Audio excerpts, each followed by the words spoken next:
Como hemos visto en estas sesiones, la evidencia natural declara que hay un creador. Una explosión no termina en caos.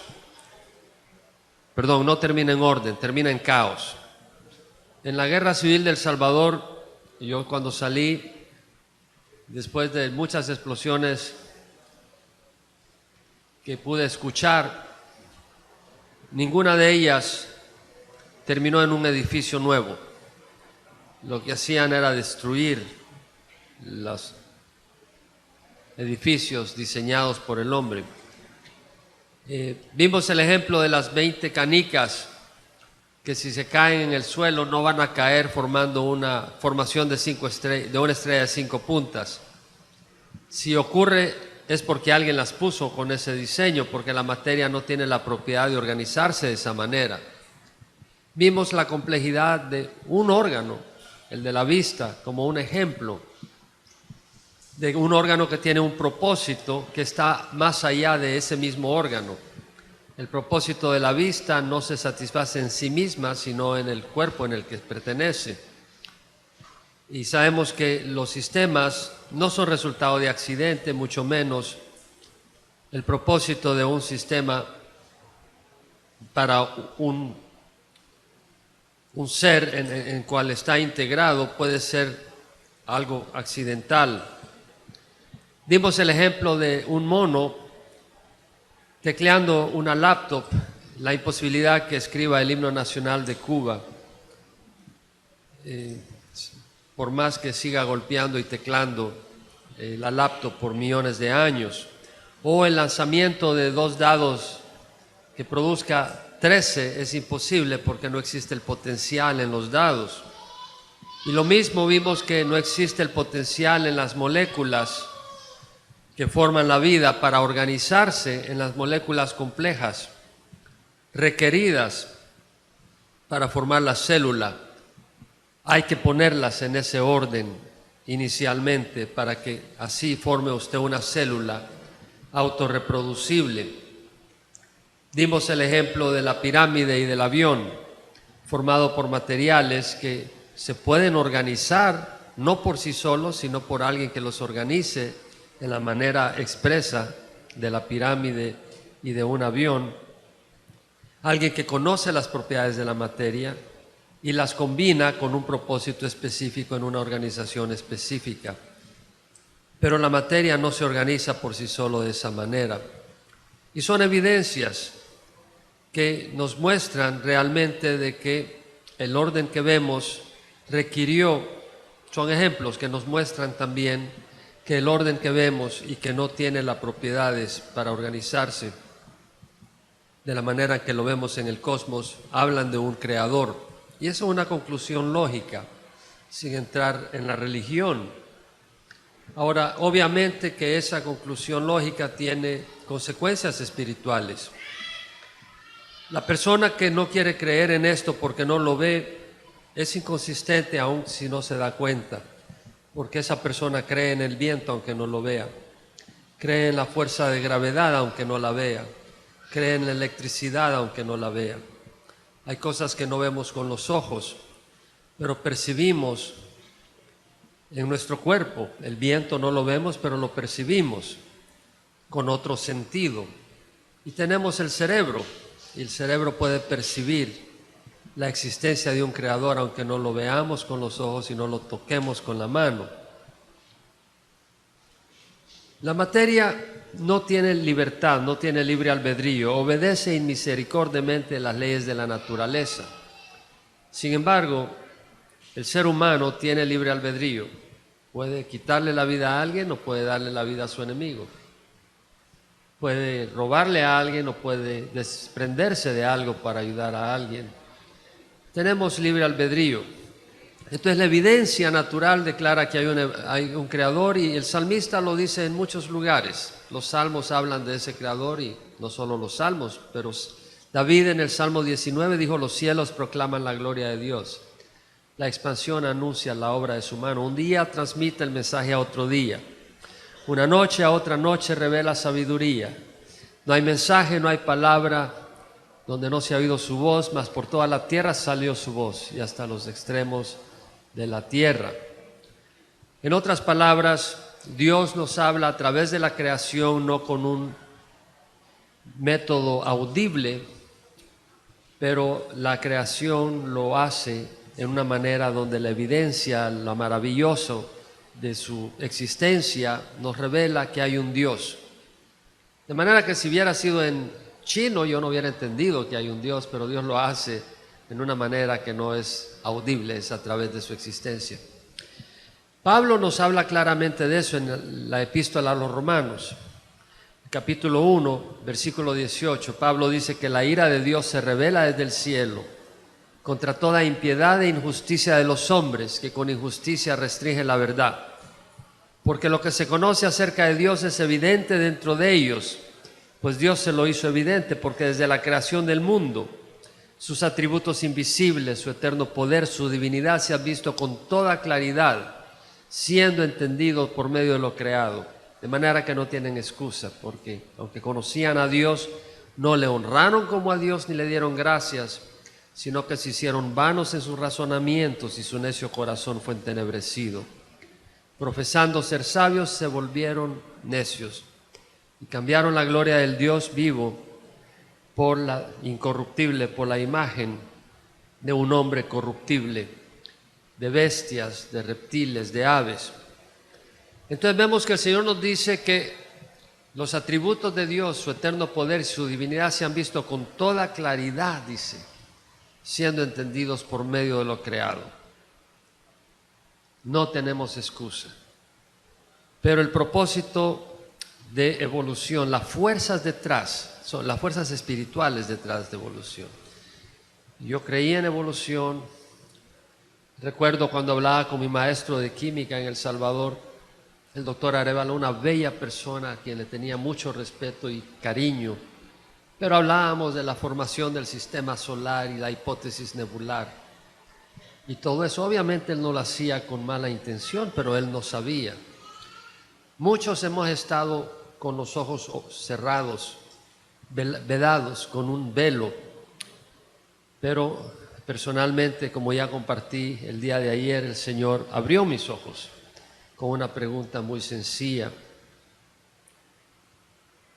El enemigo no quiere que sepamos que la creación habla de un creador, para que no busquemos a ese creador, no busquemos respuestas. Porque si bien la naturaleza declara que hay un creador, es importante entender que esa declaración es incompleta. No nos explica el contraste de la vida, la belleza y la ternura y las enfermedades, la muerte, la violencia y el odio. La naturaleza nos habla de un creador, pero no nos da respuestas a muchas de las preguntas que todos tenemos en la vida. En la Guerra Civil de El Salvador fue un tiempo muy especial en mi vida personal, además de toda nuestra vida siempre está marcada por muchos sucesos. Muy difícil tener una vida sin sucesos que la marquen. Algunas personas tal vez, pero no fue mi vida cuando crecía. Y la Guerra Civil fue un suceso más dentro de mi vida, pero un suceso que marcó en una manera especial mi vida.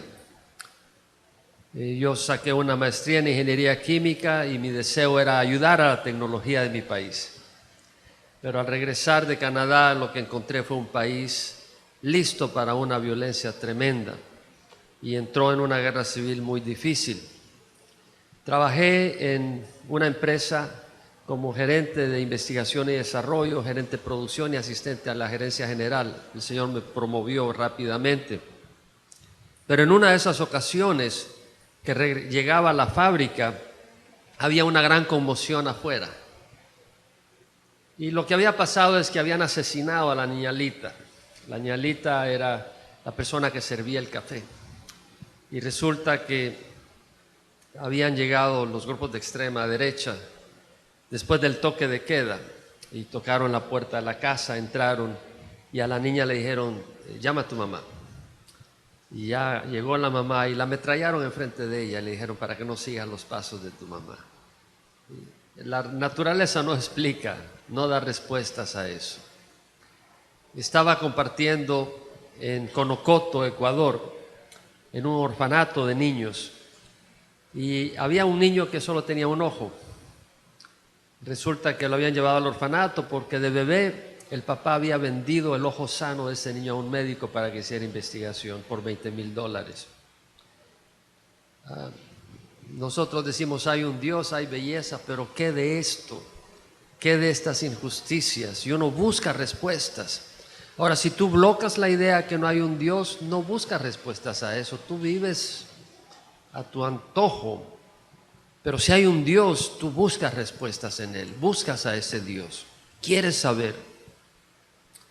La madre que pierde su bebé en su regazo en Latinoamérica, en países donde no hay acceso a la medicina, a menos que tengas dinero. Muy difícil que una montaña, una salida de sol le responda cuando ve perder a su bebé por falta de medicina. El testimonio natural es incompleto y necesitamos la revelación divina de la palabra de Dios. Y es normal que el Creador se comunique con su creación. El que hizo el oído, ¿acaso no oye? Dijo el Salmo 94:9 el salmista. El que dio forma al ojo, ¿acaso no ve? Claro que ve y oye, y así como hizo el ojo y el oído, hizo nuestra boca, y Él también habla. Y nos ha dado su palabra. En Ecuador, en Quito, estaba dando una conferencia en una escuela religiosa y una niña me pregunta, pastor, ¿y cómo sabe usted que la Biblia es la palabra de Dios? Y le dije, qué buena pregunta, gracias. Y pasé a explicar. Y me llamó mucho la atención que esa niña no tuvo timidez para hacer una pregunta muy válida. Dios nunca descarta al que viene con un corazón buscando respuestas sinceras. El enemigo busca interferir con la palabra de Dios. Es cierto, 100% téngalo por seguro. Porque es la palabra de Dios. Es Dios comunicándose con su creación. Y a Satanás no le interesa. Porque Dios es un Dios de amor. Y Dios quiere comunicarse con su creación para salvarla, para llenarle de propósito y bendecirla. Y Satanás odia a Dios y odia a su creación. Y si algo va a atacar es la palabra de Dios. Pero bueno, ¿cómo sabemos que la Biblia es la palabra de Dios? Job dice, no distingue el oído las palabras como el paladar prueba la comida, en Job 12:11.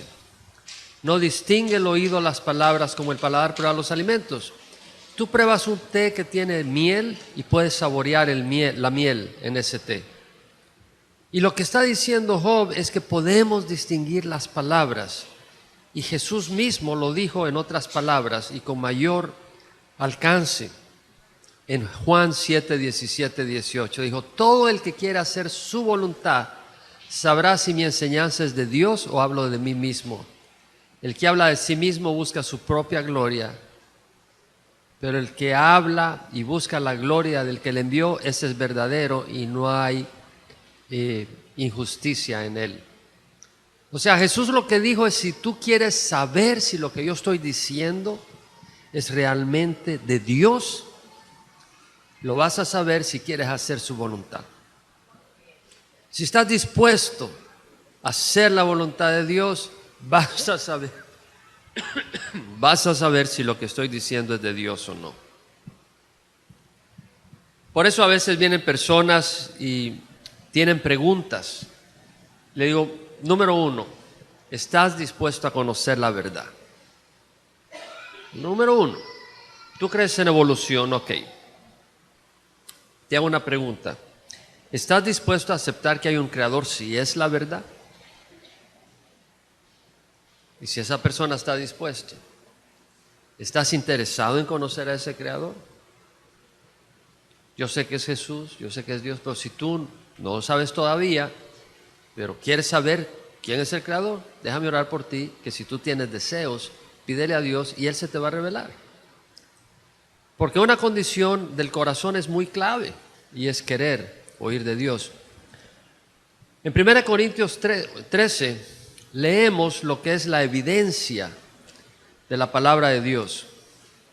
¿A qué me refiero? Allá en Estados Unidos tú dices, I love hot dogs. Yo amo los hot dogs. I love my cat. Yo amo a mi gato. I love my wife. Yo amo a mi esposa. Pero yo asumo que el amor que tú tienes para tu esposa es un poco distinto que el amor que tienes al gato. Espero que te relaciones distinto con tu gato que con tu esposa. Y que tengas un nivel de amor un poco distinto a un hot dog, a un perro caliente le llaman, ¿verdad? A un congrí que a tu esposa. ¿Quién define amor? Hollywood allá lo define en cierta manera. Amnón lo definió en una manera tremenda, ¿no? Cuando decía que estaba enamorado de Tamar. Y realmente todo lo que tenía era una pasión bestial, egocéntrica. Y quería tener intimidad con su media hermana, no le importaba su media hermana. Hizo un engaño para que pudiera ella llegar a atenderlo a él cuando estaba enfermo, hacerle unas tortas, y en eso hizo que todo el mundo saliera de la habitación y tomó de la mano a su media hermana y la quería violar, y ella le dice, no seas necio, háblale a mi papá y él me va a permitir ser tu esposa, pero él no escuchó y la violó, y después de violarla la rechazó con odio. Eso no es amor. Cuando un joven dice que ama a una joven y lo único que quiere es tener intimidad con ella, eso no es amor. ¿Cómo definimos amor? Pablo lo define. Vaya a 1 Corintios 13 y experimentemos un poco la evidencia interna de la palabra de Dios. Dios habla a través de la Biblia. La persona que está abierta a Dios se va a dar cuenta que esta sabiduría no es de hombre, pues conocemos los hombres, conocemos cómo somos. Esto no puede venir del ser humano. Pablo dice, si yo hablar en lenguas humanas y angélicas, pero no tengo amor, he llegado a ser como metal que resuena o címbalo que retiñe. ¿Qué tan cierto? Podemos estar con una persona brillante, pero si no hay amor en esa persona, después de un rato nos cansamos, nos aburrimos, no queremos seguir con esa persona.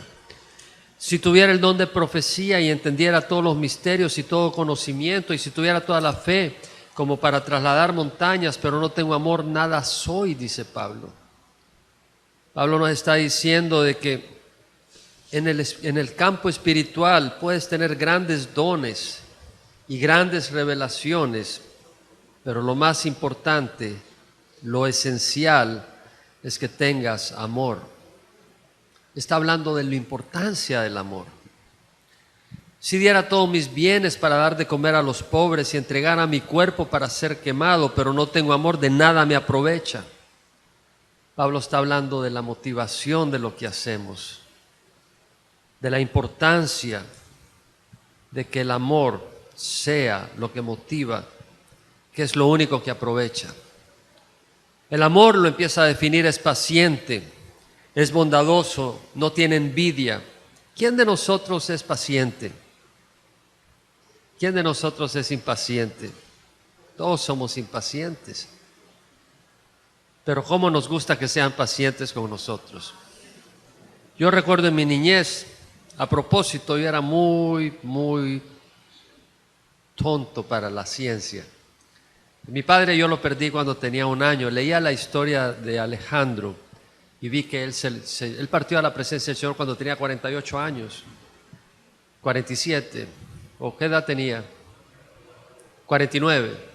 Muy joven. Mi padre falleció cuando tenía 46 y pensé en sus hijos y en su familia hoy en la mañana cuando leía la revista Hogar y un testimonio de tu papá, tremendo siervo de Dios. Yo perdí a mi padre cuando tenía 1 año y crecí con mucha inseguridad. Mi madre tendía a viajar por 1 mes y desaparecía del panorama. Una buena mujer, yo la quise y la extraño, pero crecí con mucha inseguridad. Y como resultado, yo en la escuela era 0 a la izquierda. Literalmente, lo único que me gustaba era jugar, no estudiar, porque no entendía. La división, la multiplicación, para mí esas cosas eran chino para mí. Nadie me hacía entender eso, pero ni a la fuerza. Ya en segundo curso, en el 8º grado, aplacé historia, aplacé gramática, interesante, escribo libros ahora, pero había aplazado historia. Y le clamé a Dios, a pesar de no conocer a Dios, no conocía el Evangelio. Dentro de la tradición católica sabía de Dios, había un temor santo de Dios, pero no lo suficiente como para conocer el Evangelio y todas las bendiciones e implicaciones de él. Pero clamé a Dios y le dije, ayúdame.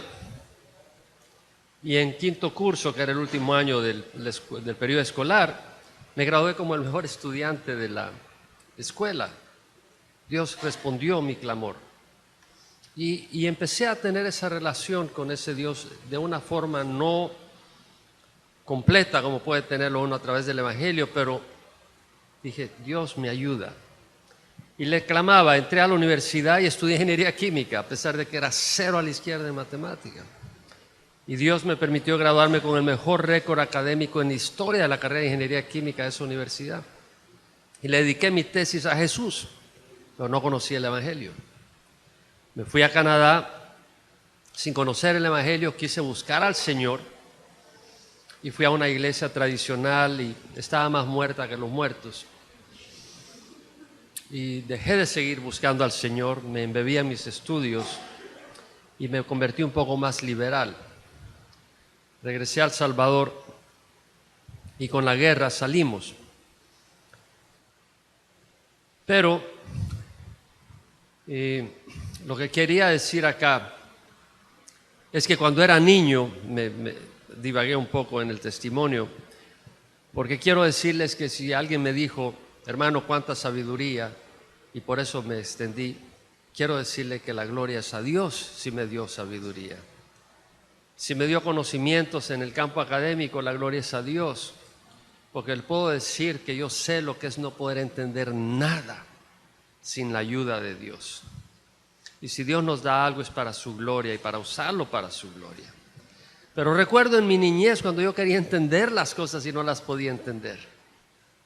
Cómo quería paciencia conmigo. Muchos de nosotros queremos que nos tengan paciencia, ¿verdad? Y la palabra del Señor dice que ese es fruto del amor. El amor es paciente, es bondadoso, no tiene envidia, no es jactancioso, no es arrogante, no se porta indecorosamente, no busca lo suyo, no se irrita, no toma en cuenta el mal recibido, no se regocija de la injusticia, se alegra con la verdad, todo lo sufre, todo lo cree, todo lo espera, todo lo soporta. La definición de amor en 1 Corintios 13, hay que ser ciego para no decir, esto es algo maravilloso, esta definición. Esto no es cosa de hombres. Pensar de que Pablo era un loco, habría que ser loco para pensar que Pablo era un loco cuando uno lee esto. Pensar que era un desquiciado, que era un mentiroso, que era un engañador, que escribió estas cartas en su locura, con malas intenciones, habría que estar ciego para llegar a esa conclusión cuando uno lee esta descripción de amor. Algunos dicen, bueno, pero el Antiguo Testamento es otra cosa. Lee el libro de Éxodo, lee la ley, un Dios que todo dice no, no, no. Y yo digo, no, la ley es hermosa, o no. Yo no voy a ir al cielo por la ley. La ley me hizo correr desesperadamente a Jesús. Pero la ley es hermosa. Si tú analizas el capítulo 20 de Éxodo, Dios dice, no tendrás otros dioses delante de mí. Bueno, donde yo vivo algunas personas hacen del dinero su Dios. Dinero te puede comprar medicinas, pero no salud. Te puede comprar una cama, pero no descanso. Te puede comprar vacaciones en un lugar tranquilo, pero no paz. Te puede comprar una casa, pero no un hogar. Te puede comprar una Biblia, pero no salvación. Te puede comprar libros, pero no sabiduría. No tendrás otros dioses delante de mí. A la hora de la muerte, qué bueno es haber tenido a Jesús como tu Dios y tu Salvador. Realmente cuando me toca dar servicios funerales, y en los últimos 2 meses he dado 3, para mí es una bendición en cierta manera, no que las personas partan, es una bendición recordar que no estoy perdiendo mi tiempo, que un día yo voy a tener que dar cuentas y ir a la presencia de Dios. y que vale la pena vivir cada día entendiendo eso. El Señor dice: no te harás ídolo ni semejanza alguna a lo que está arriba en el cielo, ni abajo en la tierra, ni en las aguas debajo de la tierra. No les adorarás ni les servirás, porque yo, Jehová tu Dios, soy un Dios celoso, que castigo la iniquidad de los padres sobre los hijos hasta la tercera y cuarta generación de los que me aborrecen, y muestro misericordia a millares de los que me aman y guardan mis mandamientos. En un lugar a donde me cortaba el pelo, el poco pelo que me queda, la persona que es barbero es una mujer vietnamita, tiene su Buda bastante grande de madera y le pone frutas y comida. Y un día que me estaba cortando el pelo le digo: oye, ¿y se come la fruta tu Dios? Y no le gustó, casi me vuela las orejas realmente. Yo lo quería usar como punto de conversación, pero me equivoqué, casi me vuelan las orejas y no el cuello. Pero realmente, como ustedes saben, tendrá ojos pero no ve tu condición, tendrá oídos pero no puede escuchar tu clamor, tendrá labios pero no te puede dar un consejo. Y cuando se va esa señora y cerraba la puerta, tenía que echarle llave para que no se lo robaran. Es un ídolo sin poder. Por eso el Señor habla de no tener ídolos. Cuando habla de no tomar el nombre de Jehová tu Dios en vano, qué sabiduría, porque si tú usas el nombre de Dios, ay Jesús, por cualquier locura. Allá en El Salvador, cuando tú estornudas te dicen Jesús. Imagínate, ¿qué tiene que ver eso con un estornudo? ¿Acá usan eso? Allá en El Salvador la gente estornuda, ¡achú! Jesús te dice. ¿Qué tiene que ver Jesús con eso? Es decir, es usar el nombre de Dios en vano. Ahora, si la persona se llama Jesús, dile Jesús. Jesús, ¿qué te pasó? Necesitas medicina, pero no el nombre de Jesús. Se usa en vano, y cuando tú quieres usar ese nombre en una situación, no tiene significado para ti. Cuando el Señor dice: acuérdate el día de reposo para santificarlo, 6 días trabajarás y harás toda tu obra, pero el séptimo día es día de reposo para el Señor. El Señor está hablando que necesitamos reposar y recordar de que no solo somos máquina, que no somos una máquina sin propósito, tenemos un Dios que nos ama, hay un propósito más allá que simplemente trabajar, comer y morir. Hay un Dios que nos ama. Cuando dice honra a tu padre y a tu madre, qué bonito precepto. Cuando dice no cometerás adulterio, cuando dice no matar, no robar, no codiciar. La palabra de Dios es hermosa. El salmista dijo: cuán dulces son a mi paladar tus palabras, más que la miel a mi boca. De tus preceptos recibo entendimiento, por tanto aborrezco todo camino de mentira. ¿Quién de nosotros no necesita luz en nuestras vidas? Y el salmista dice: lámpara es a mis pies tu palabra, luz para mi camino. Realmente la palabra de Dios tiene la evidencia para el corazón abierto, para confirmarte con el Espíritu Santo que es la palabra de Dios. Tú se la das a alguien y dile: mira, te doy esta Biblia, léela. Si estás dispuesto a conocer la verdad con el corazón abierto, esa persona va a conocer a Dios, porque Dios quiere revelarse a esa persona. Y el Espíritu Santo le va a abrir su corazón cuando lea la palabra de Dios. No tienes que defender la Biblia, úsala. Las profecías confirman también que la Biblia es la palabra de Dios. En Isaías 42, 8, 9 leemos: yo soy Jehová, ese es mi nombre. Mi gloria a otro no daré, ni mi alabanza a imágenes talladas. He aquí, las cosas anteriores se han cumplido, yo anuncio cosas nuevas. Antes que sucedan os las anuncio. Hay muchas profecías que se han cumplido. Muchas personas decían no, las profecías de Jesús, otras profecías, las de Daniel. Esas profecías, bueno, las de Jesús sobre todo, fueron escritas después. Pero entonces se descubrieron los manuscritos del Mar Muerto, que los arqueólogos identifican como manuscritos que fueron escritos antes de la venida de Jesús. Y ahí está el libro de Isaías, ahí está el libro de Daniel, ahí están los Salmos.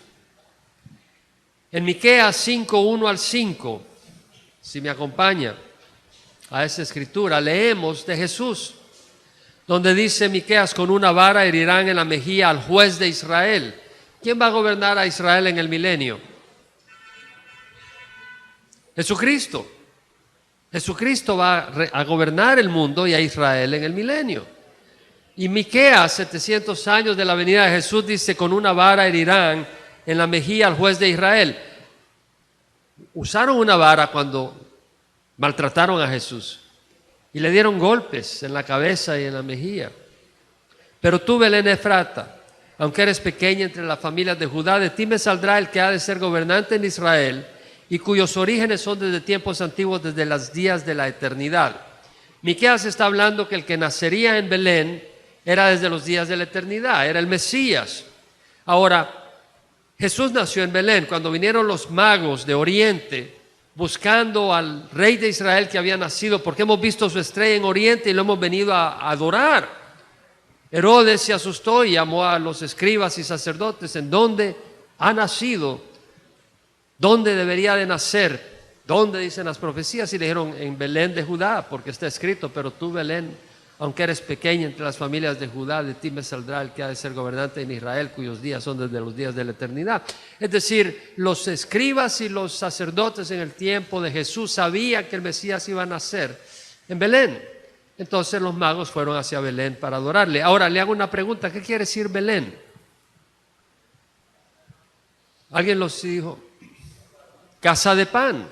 Betlehem quiere decir casa de pan. ¿Será casualidad no solo que el Mesías nació en Belén como lo había profetizado el profeta Miqueas, pero que llevaría el nombre Jesús del pan de vida y nacer en un lugar que se llama casa de pan?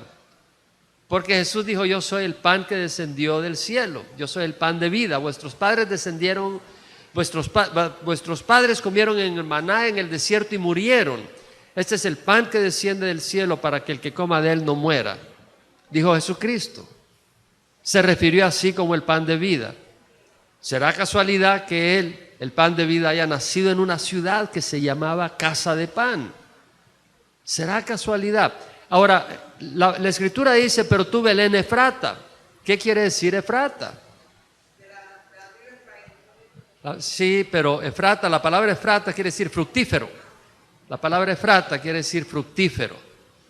¿Será casualidad que aquel que dijo en Juan 15: yo soy la vid verdadera, mi Padre es el viñador, toda rama que en mí no produce fruto la quita, pero la que da fruto la poda para que dé más fruto? Ustedes ya están limpios por la palabra que os he hablado. Permaneced en mí, dijo Jesús, y yo en vosotros. Como el sarmiento no puede producir fruto por sí solo, si ustedes no permanecen en mí, no producirán fruto. El que permanece en mí y yo en él, ese da mucho fruto. Separados de mí nada podéis hacer, dijo Jesús. ¿Será casualidad que aquel que haría que nosotros seamos fructíferos, aquel cuya fuente, su persona nos hace fructíferos, nacería en un lugar que se llama Belén Efrata? ¿Será casualidad? Lo más interesante es que la Escritura no dice: se llama Efrata por esta razón, se llama Belén por esta razón. Simple y sencillamente los tesoros son para aquellos que los buscan. Y están acá en las Escrituras. Y vemos las Escrituras cumpliéndose, las profecías.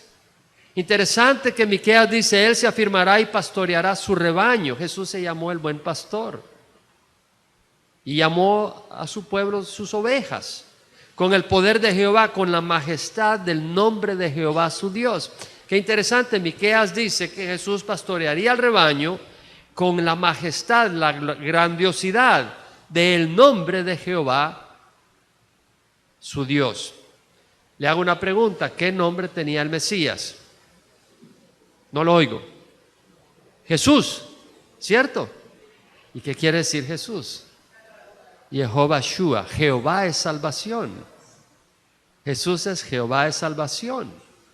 Interesante, a veces hablo con testigos de Jehová y dicen: nosotros adoramos Jehová porque es el nombre en el Antiguo Testamento. Le digo: pero ¿sabes cuál es el nombre dado en el Nuevo Testamento? Como dice Hechos: ningún otro nombre ha sido dado bajo el cielo a los hombres para que seamos salvos, pero el nombre de Jesús. ¿Quiere decir que Dios ha aplastado, ha puesto aparte el nombre de Jehová? No. está en el nombre de Jesús. Jehová es salvación. Y el que niega a Jesús no puede llegar al Padre.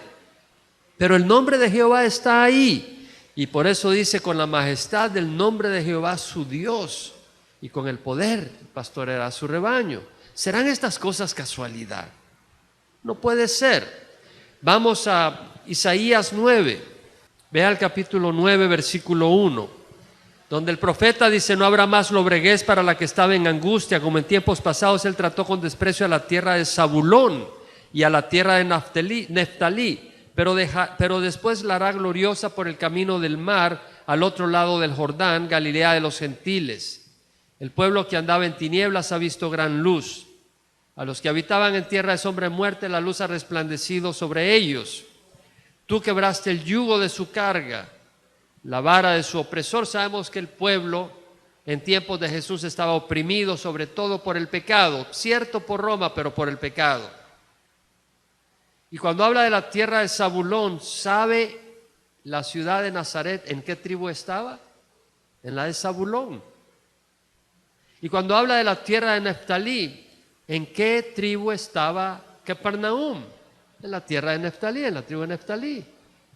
Está hablando de los dos lugares que caracterizaron geográficamente la presencia del Señor.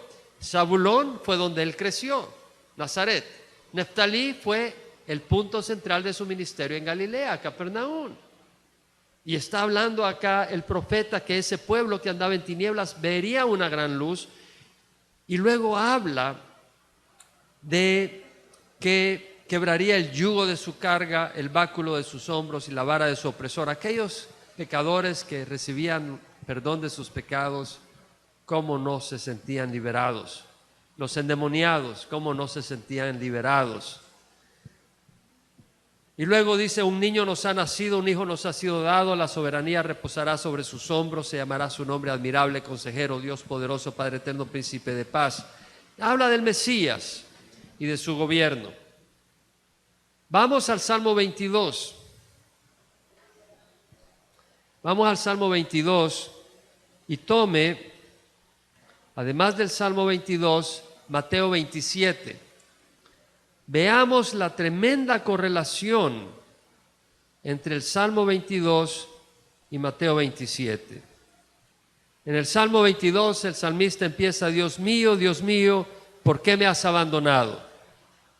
¿Por qué estás tan lejos de mi salvación y de las palabras de mi clamor? En Mateo 27, versículo 46, leemos que Jesús exclamó a gran voz: Eli, lema sabactani. Esto es: Dios mío, ¿por qué me has abandonado? ¿Será casualidad que David profetiza tan exactamente las palabras que diría el Mesías? Bueno, cualquiera diría: bueno, Jesús se las memorizó y repitió lo que había dicho el Mesías. Bueno, si tienes esa incredulidad, sigue mirando. Ve Mateo 26, Salmo 22, 6 al 8. Yo soy gusano y no hombre, oprobio de los hombres y despreciado del pueblo. Todos los que me ven de mí se burlan. Hacen muecas con los labios, menean la cabeza, diciendo que se encomiende a Jehová, que lo libre, que lo rescate, pues en él se deleita. Es decir, habla de que se burlaban de él, que meneaban la cabeza, haciendo muecas también, y diciendo que se encomiende a Dios, porque Dios lo aprueba. Veamos Mateo 27. En el versículo 39, los que pasaban le injuriaban, que es lo que dice el Salmo 22. Meneando la cabeza, que es lo que dice el Salmo 22. Y diciendo en el versículo 41, burlándose de él, se burlaban de él, literalmente. Se burlaban, meneaban la cabeza, le injuriaban y decían: a otros salvó, no se puede salvar a sí mismo. En Dios confía, que le libre si él le quiere, porque ha dicho: yo soy el Hijo de Dios. En otras palabras, él dice ser aprobado por Dios, prácticamente se encomienda a Dios, que Dios lo libre. Fue lo que dice el Salmo 22. El versículo 13 del Salmo 22, dice: ávidos abran su boca contra mí, como un león rapaz y rugiente, es decir, le injuriaban. Versículo 15 del Salmo 22 dice: como un tiesto se ha secado mi vigor, y la lengua se me pega al paladar. Qué interesante, Jesús en el calor del día dijo: tengo sed. Ahora, si vemos el significado de estas palabras, es profundo, porque cuando Jesús dice: Dios mío, ¿por qué me has abandonado?, en la tradición se nos enseñó de que Jesús en su debilidad se sintió abandonado, pero Dios jamás abandonaría a su Hijo. Equivocado, totalmente equivocado. Dios abandonó a su Hijo en la cruz. En ese momento que Jesús cargó con el pecado, Él se hizo pecado. Y Jesús apartó la mano, Dios apartó la mano de Jesús y Él murió como un criminal por los pecados de la humanidad. Entendamos esto. Y cuando Jesús acá dice: tengo sed, y a Él se le da un poco de vino en una esponja, porque la lengua se le pegaba al paladar, estaba satisfaciendo la profecía que decía que se le pegaría su lengua en el paladar. Es decir, Jesús en el calor del día había perdido agua, había sufrido, había sangrado, y con sed dice: tengo sed. Pero tiene un significado aún más profundo, que Jesús sufrió sed para que nosotros no suframos sed. Y no estoy hablando de sed física. Como hablaba cuando salí de El Salvador, llegué a Georgia. Mi corazón estaba sediento. Tenía un buen trabajo en el Departamento de Investigación y Desarrollo de Westinghouse, pero no conocía al Señor personalmente. Todos mis sueños se habían caído al suelo. No podía ayudar en el desarrollo tecnológico del país que amaba. Y lo había dejado con lágrimas y dije: Señor, a mí no me interesa vivir en este país. No me interesa apoyar la investigación y el desarrollo de Estados Unidos. Yo quiero apoyar la investigación y el desarrollo de El Salvador. Y mi corazón desgarrado, pero el Señor llegó a revelarse a mí. Y la sed de mi vida se fue satisfecha con la presencia del Señor. Y era una sed que sin saberlo existía desde antes de salir a El Salvador. Porque antes de salir a El Salvador, mi vida no tenía rumbo. Tenía una profesión que iba avanzando, tenía una carrera que iba tomando posiciones muy altas en poco tiempo, pero mi corazón estaba sin rumbo. Realmente no le hallaba propósito a la vida. Decía: tiene que haber algo más. Había tenido oportunidades de involucrarme en áreas industriales donde gente quería involucrarme en independizarnos en empresas, en industria. Y por algún motivo tenía algo en mi corazón que me decía: no. Y había un vacío, y llegué a entender cuando conocí a Jesús que Él es el único que vale la pena que vivamos toda la vida por Él. Él es el que satisface la sed de nuestro corazón. Pero Él sufrió sed para que nosotros no tuviéramos sed. Luego dice la palabra: me has puesto en el polvo de la muerte. Mira qué interesante que no dice: me han puesto en el polvo de la muerte. David exclama y le dice a Dios: me has puesto en el polvo de la muerte. Parece algo blasfemo, pero no lo es. Es una profecía clara que Dios enviaría a su Hijo a morir. No fue que lo agarraron porque lo agarraron nomás. Era el plan de Dios, mandar a su Hijo a morir para el pecado de todos. Luego dice el versículo 16: me horadaron las manos y los pies. No existía la crucifixión en el tiempo de David, 900 años antes de Jesús. Y profetiza claramente David que horadarían las manos y los pies de Jesús. Dice: puedo contar todos mis huesos. Sabemos de que a Jesús no le quebraron los huesos para cumplir otra profecía, además de esta. Reparten mis vestidos entre sí y sobre mi ropa echan suertes. Parecía una contradicción. ¿Qué pasa? O repartieron sus vestidos o echaron suertes sobre ellas. Y leemos en el Evangelio de San Juan que repartieron sus vestidos externos, su túnica externa, sus cintos, sus sandalias, el velo que usaban en la cabeza, eso lo repartieron. Pero cuando llegaron a su túnica interna era de una sola pieza y no la querían romper. Echaron suerte sobre ella, dice Juan. ¿Será casualidad? No, no es casualidad. Tenemos tanta evidencia, no ciega, no podemos tener una fe ciega. En Israel hay personas islámicas que dan su vida pensando que al hacerlo, al estallar dinamita y provocar la destrucción que provocan, van a ir al cielo y ahí los va a recibir Alá y van a recibir 70 vírgenes como un premio en un paraíso. Ellos creen eso, pero nadie les ha dicho si es verdad o mentira que haya venido del cielo. Ellos lo creen, pero no tienen una confirmación. Nosotros podemos creer claramente en Jesús por la misma evidencia de las personas que lo describieron. Y creo que di el testimonio o el criterio ayer. Nadie de nosotros daría su vida por una mentira, si sabes que es una mentira. Muchos dan su vida por una mentira porque no saben que es una mentira. Tal vez le dices, mira, te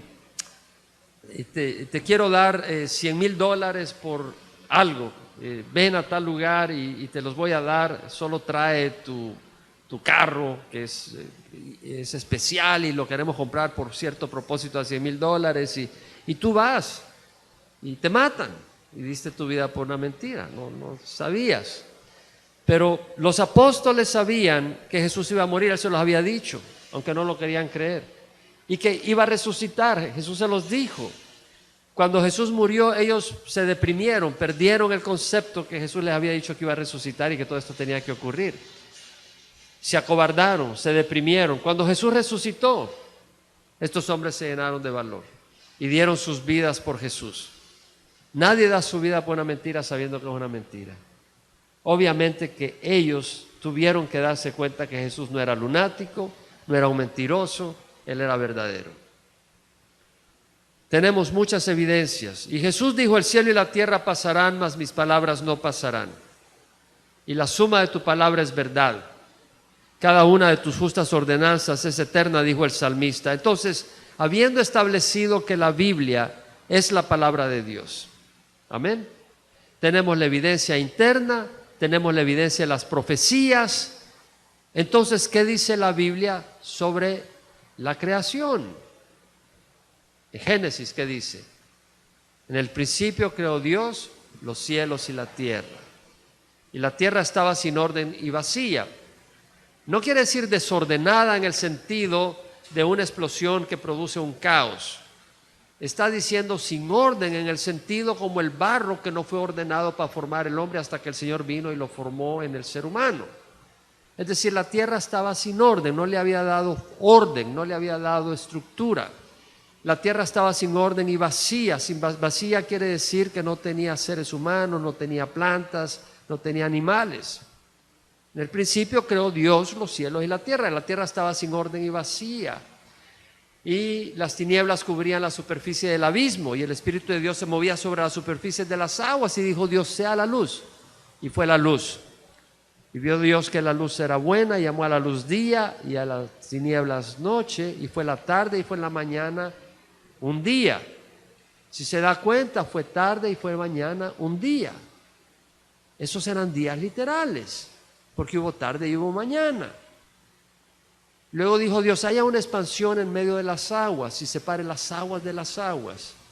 E hizo Dios la expansión y separó las aguas que estaban debajo de la expansión de las aguas que estaban arriba de la expansión y llamó a la expansión cielos. Entonces vemos que Dios crea la atmósfera en donde andan las aves y puso una capa de agua arriba de esa atmósfera a proteger la tierra.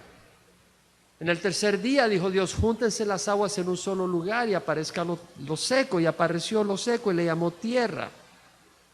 Y dijo Dios, produzca la tierra vegetación, plantas con su semilla y árboles frutales y fruto con su semilla según su género. según su género, no evolucionando un tipo a otro tipo. Y vemos que eso ocurre en el tercer día antes que Dios cree el sol. En el cuarto día, Dios crea las luminarias para separar el día de la noche. La luminaria mayor, el sol; la luminaria menor en la noche, la luna; y las estrellas en el cuarto día. Evolución dice que todo el cosmos, las estrellas, el sol, todo eso fue antes que la tierra. Pero vemos de que el sol fue hasta el cuarto día. Algunas personas dicen, pero mira, tú eres un tonto, tú eres un ignorante. ¿Cómo es posible de que existe el sol hasta el cuarto día y Dios hizo la luz el primer día? ¿No te das cuenta que estás mal? Le digo, mira el edificio, este edificio tiene luz que no viene del sol, ¿no? Y si nosotros, pequeños, limitados como estamos, podemos hacer luz, ¿no crees que Dios puede poner una fuente de luz irradiando la tierra en el primer día? No hay ningún problema para Dios para hacer eso. En el cuarto día creó el sol, la luna y las estrellas. Ahora, algunas personas dicen, bueno, Dios creó lo que le llaman creacionismo progresivo, que cada día de la creación realmente eran periodos largos. Y en esos periodos Dios iba creando las cosas. Pero imagínate que Dios haya creado en el tercer día las plantas y hayan sido periodos de millones de años y el sol hasta el cuarto día. No tiene sentido. Pero si son días literales no hay problema. Dios crea las plantas el tercer día, el cuarto día el sol. No hay ningún problema. El quinto día Dios crea las aves y crea los peces, los animales marinos. Hasta el sexto día Dios crea los reptiles, las bestias del campo y al ser humano. Evolución nos da el orden distinto. De acuerdo a evolución, primero fueron los reptiles y después las aves. Entonces tienes que creer que o evolución está bien o Génesis, pero no pueden ser los dos. Amén. No pueden ser los dos. Ahora viene lo que se llama la teoría de la brecha y dicen, bueno, los dinosaurios desaparecieron hace 65 millones de años, entonces tenemos que aceptar todo eso porque ya se comprobó, ya vimos que no es verdad. Pero dice, ya se comprobó, entonces dicen que entre Génesis 1 y Génesis 2, versículo 2, hay un espacio, una brecha, pasó algo, un mundo que fue destruido y luego Dios formó el nuevo mundo.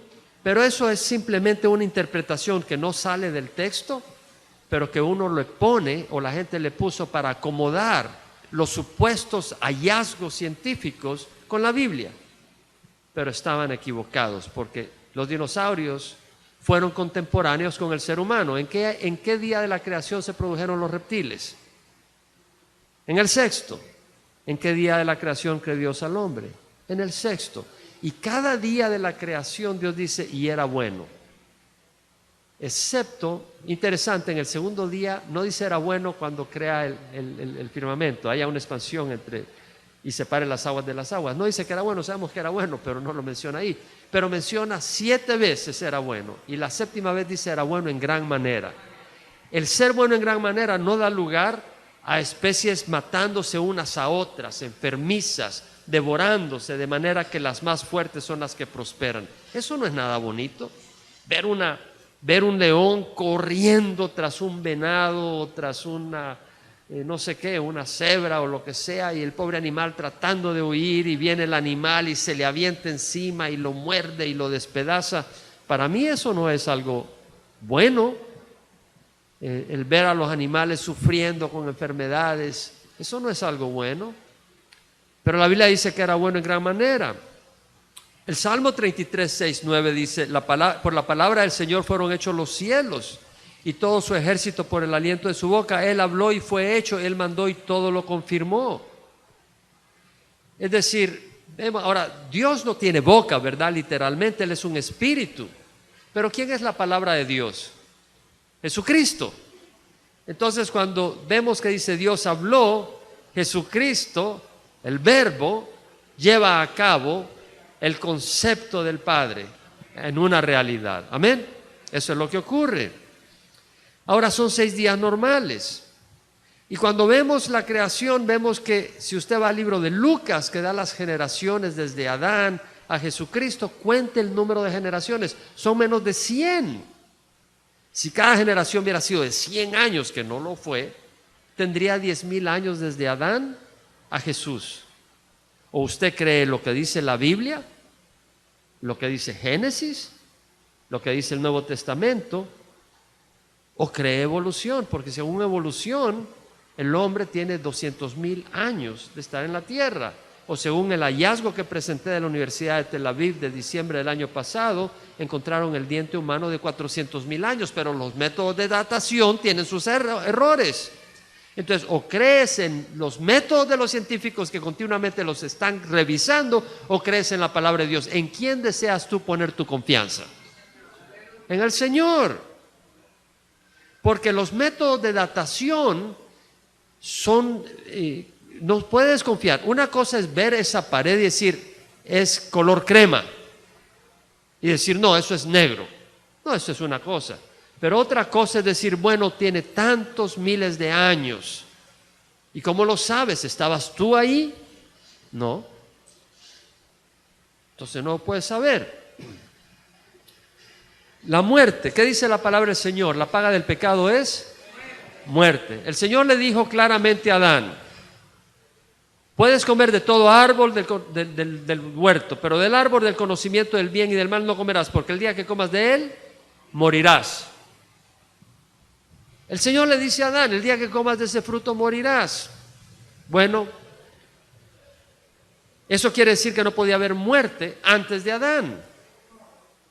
De hecho, 1 Corintios, capítulo 15, versículo 26, dice, el último enemigo en ser conquistado es la muerte.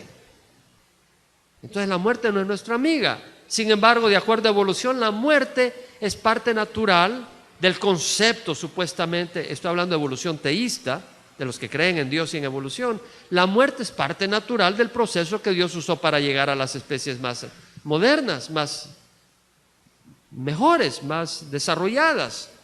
Es una contradicción de la palabra de Dios. Y el problema es que si tú empiezas a dudar de Génesis, ¿qué vas a hacer del resto de la Escritura? Si los fundamentos son destruidos, ¿qué puede hacer el justo? Dice el Salmo 11. No puedes. Jesús aceptó Génesis, el diluvio, Sodoma y Gomorra, Jonás, todas esas historias literalmente. No las consideró como leyendas. Recuerdo en una ocasión, viajé a El Salvador, estábamos dando una conferencia de creacionismo y una persona se me acercó con la Biblia latinoamericana, que es una versión de la Biblia no de los evangélicos, y esta versión tiene comentarios, y cuando empiezo a ver los comentarios decían de que Abraham era leyenda probablemente, que Adán y Eva eran personajes de leyenda, eran conceptos realmente, no figuras históricas. Es un problema cuando tú empiezas a distorsionar la Escritura. Jesús reconoció estos hechos como históricos. En Mateo 12:40 dice, como estuvo Jonás en el vientre del monstruo marino 3 días y 3 noches, así estará el Hijo del Hombre 3 días y 3 noches en el corazón de la tierra. Está diciendo, así como Jonás estuvo en el vientre de un monstruo marino, hay gente que dice, no es posible, esa es una leyenda, ¿cómo va a ser de que una ballena se va a tragar a un hombre? Y pues claro que sí. Y lo dejó ir después de 3 días. Para Dios no hay nada imposible. En Lucas 17, 26 al 30 leemos que dice el Señor, tal como ocurrió en los días de Noé, que la gente comía, bebía, se casaba, se daba en matrimonio. Y no entendieron hasta que Noé entró en el arca y se lo llevó a todos. Entonces el Señor hace referencia histórica al diluvio universal. Pablo en 2 Corintios 11:3 dice, me temo que así como la serpiente con su astucia engañó a Eva, vuestras mentes sean desviadas de la pureza y sencillez de la devoción a Cristo. Está diciendo como la serpiente en su astucia engañó a Eva. ¿Qué está diciendo Pablo? Que Eva fue engañada, que Satanás la engañó, que el evento de Génesis que hace referencia a la caída del hombre fue real. Vea 2 de Pedro. Vamos a ir a 2 de Pedro, capítulo 3, donde vemos Pedro también haciendo referencia al diluvio.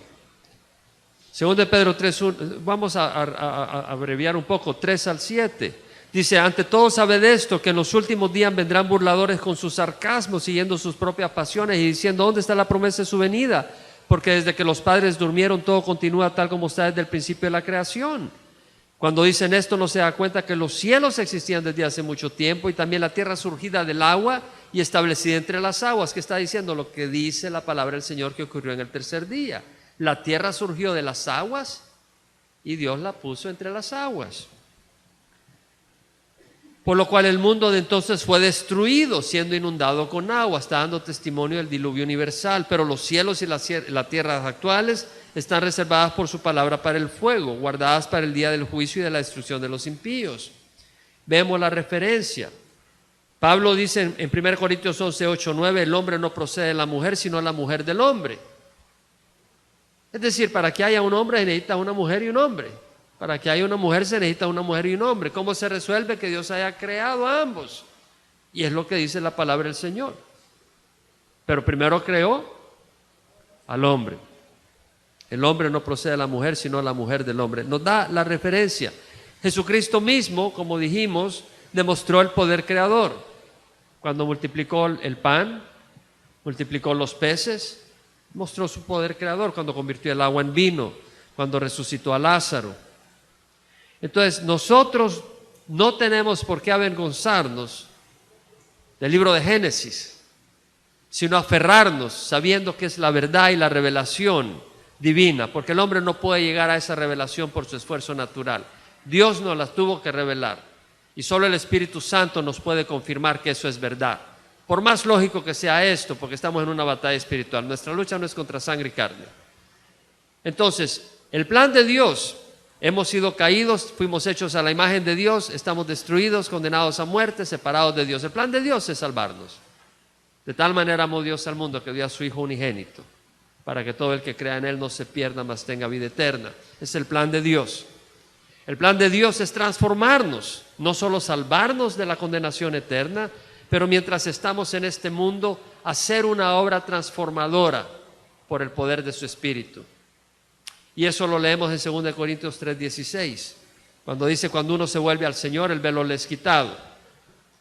Y todos nosotros con el rostro descubierto, contemplando como en un espejo la gloria del Señor, estamos siendo transformados en la misma imagen de gloria en gloria. Dios nos hizo a la imagen de Dios. Amén. Con el pecado esa imagen fue distorsionada. Ahora Dios está restableciendo esa imagen y nos está haciendo a la imagen de Dios, no físicamente, espiritualmente, por el poder de su Espíritu. Y mientras tanto, Dios tiene un propósito, porque pudiera llamarnos a casa inmediatamente, pero tiene un propósito, usarnos como sus embajadores. Y eso es lo que dice en 1 Pedro 2:9, sois linaje escogido, real sacerdocio, nación santa, pueblo adquirido para posesión de Dios, a fin de que anunciéis las virtudes de aquel que os llamó de las tinieblas a su luz admirable. Entonces vemos el propósito de la vida. Dios nos ha creado, Dios nos ama, hemos caído, Dios viene y nos salva de la condenación, de la separación eterna. Dios empieza a transformarnos y nos está usando y un día vendrá por nosotros. O nos llamará primero a casa. Como dice Juan 11, 25, 26, Jesús dijo, yo soy la resurrección y la vida, el que cree en mí aunque muera vivirá. Y el que cree y vive en mí, o vive y cree en mí, no morirá jamás. En otras palabras, cuando morimos, hay un espíritu, no solo somos materia, ese espíritu va a la presencia de Dios. Entonces no muere, el espíritu no muere, el espíritu pasa. Esta es una tienda, este es un cuerpo donde habita ese espíritu y va a la presencia de Dios. Y sabemos de que hay un lugar para nosotros donde dice Jesús, en la casa de mi Padre hay muchas moradas. Si no fuera así os lo hubiera dicho, voy a preparar un lugar para vosotros. Y si voy y preparo un lugar, vendré otra vez y os tomaré conmigo para que donde yo esté, ustedes estén. Entonces entendemos que mencioné lo que es el diseño inteligente. El diseño inteligente es llegar a ver la evidencia y decir tuvo que haber un creador. El problema del movimiento del diseño inteligente, la limitación diría yo, es que no llega más allá de eso. No, nosotros queremos ir al segundo punto, que es traer la gente a Jesucristo. ¿De qué sirve simplemente decir hay un creador? Y puede ser Buda, puede ser como tú le llames, eso no me importa, pero reconoce que hemos sido creados. Ese no es el propósito. Ese es el medio. Ve la verdad para que conozcas a tu creador. Y entonces el cristiano está siendo transformado por Dios. Tenemos un propósito en la vida y tenemos un destino. Qué distinto de aquel que cree que somos resultado de accidente.